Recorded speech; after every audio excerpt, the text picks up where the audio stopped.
నమస్తే, welcome to our channel. నేను మీ పద్మావతి. ఈ రోజు మనతో పాటు ప్రముఖ ఆధ్యాత్మికవేత్త మరియు శ్రీచక్ర ఉపాసకులు మణికంఠ శర్మ గారు ఉన్నారు.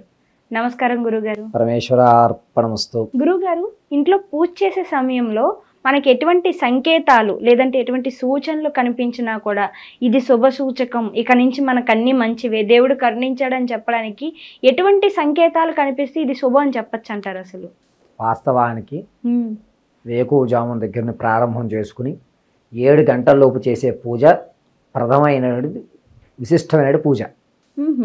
ఈ పూజలో మనం మనసు లగ్నం పెట్టుకుని, అమ్మా నిన్ను పరిపూర్తిగా నమ్ముతున్నాను, నా బాధ్యత, నా కష్టాలన్నీ కూడా నీకు తెలిసినవే కదా, నన్ను ఈ కష్టాల నుంచి రక్షించు అని చెప్పి మనస్ఫూర్తిగా త్రికరణ శుద్ధిగా నమ్మడం వల్ల మీరు చేసేటువంటి పూజా ద్రవ్యాలు, అంటే అమ్మవారికి మాల వేసారనుకో, మాల ఊరి కింద పడుతుంది. ఒక పుష్పం పెడితే పుష్పం మన చేతిలోకి వచ్చి పడిపోతుంది. ఇలా జరిగినటువంటి వాటి వల్ల కొబ్బరిగా కొడితే పువ్వు వస్తుంది. ఇలా జరిగిన విషయాలు ఏ ఉన్నా సరే నీకు మంచి సూచిక ఉంది, నేను వెనకాయ ఉన్నాను, కంగారు పడకు అని చెప్పి అమ్మవారు అభయం ఇచ్చినట్టు ప్రతీక.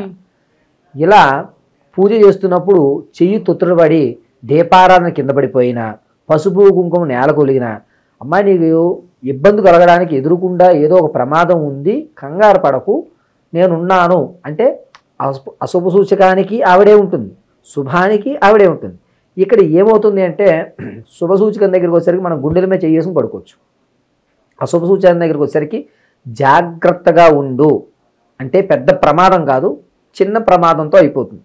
కర్మను తప్పించడం కాబట్టి చిన్న ప్రమాదంతో తప్పిపోతుంది. ఇక రాత్రి వేళల్లో పూజ ఎవరైతే నిష్ఠగా చేస్తూ అమ్మవారి ధ్యానం చేస్తున్నారో వారికి రాత్రి వేళల్లో గజ్జల శబ్దాలు కానీ, అంటే సాయంత్రం వేళ 5 నుంచి 8 గంటల లోపు గజ్జల శబ్దాలు వినబడతాయండి.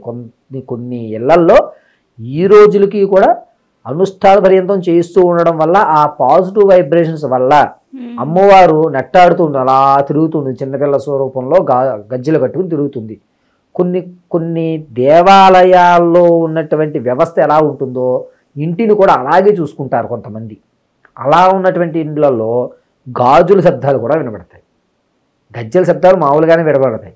కానీ దేవాలయం ఎంత శుచిగా, ఎంత త్రికరణ శుద్ధిగా ఉదయము సాయంత్రము అర్చన జరుగుతాయో అదే ప్రాకారంతో కొన్ని ఇళ్లల్లో ఏర్పరచుకుంటారు.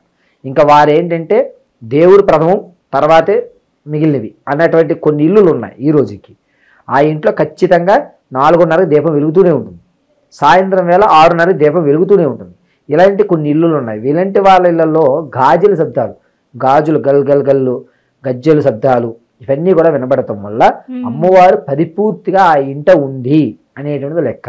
ఆ ఇంట ఎప్పుడు ఇబ్బంది కలగదు ధాన్యానికి. రెండవది, మీరు మనస్ఫూర్తిగా అమ్మవారిని నమ్మి నైవేద్యం పెట్టడానికి ఏమీ లేకపోయినా ఆ సమయానికి ఎవరో ఒకరు పక్కింటాడో ఎదురింటాడో మా ఇంట్లో 2 మామిడి పళ్ళు కాసే తీసుకోమని చెప్పిస్తారు, అదే నైవేద్యం పెట్టచ్చు. ఇలా మిరాకిల్ జరిగేటువంటి అవకాశాలు చాలా ఉంటాయి. అంటే ప్రసాదం అంటే మనం కొనో లేకపోతే చేసో పెట్టాల్సిన అవసరం లేదంటారు. అరటిపళ్ళు మనం చేయం కదండి, బయట నుంచి తెచ్చుకుంటాం. అది డబ్బులు ఇచ్చేనే కొంటాం కదండి.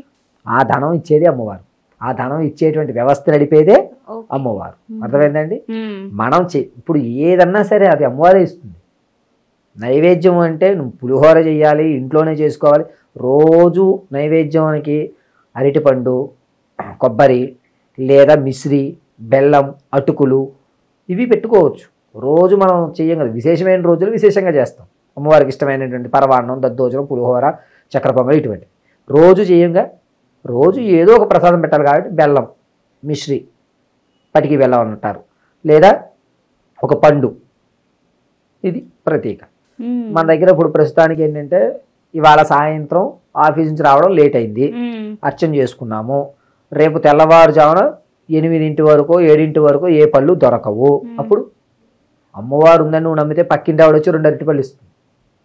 ఆ అరటిపళ్ళు అమ్మవారికి నైవేద్యం పెట్టి ఒకటి తెచ్చుకుని తినడమే, ఇది ప్రత్యేక. అయితే ఇక్కడ ఒక విషయం గుర్తుపెట్టుకోండి, ఏమిటంటే డజన్ అరటిపళ్ళు కొంటారు, 12 అరటిపళ్ళు కొన్నారు. మీరు 12 అరటిపళ్ళు ఏం చేయాలనుకుంటున్నారంటే రేపు 2, ఎల్లుండి 2 పెడదాం అనుకుంటున్నారు. అవునవును, అర్థమైందండి?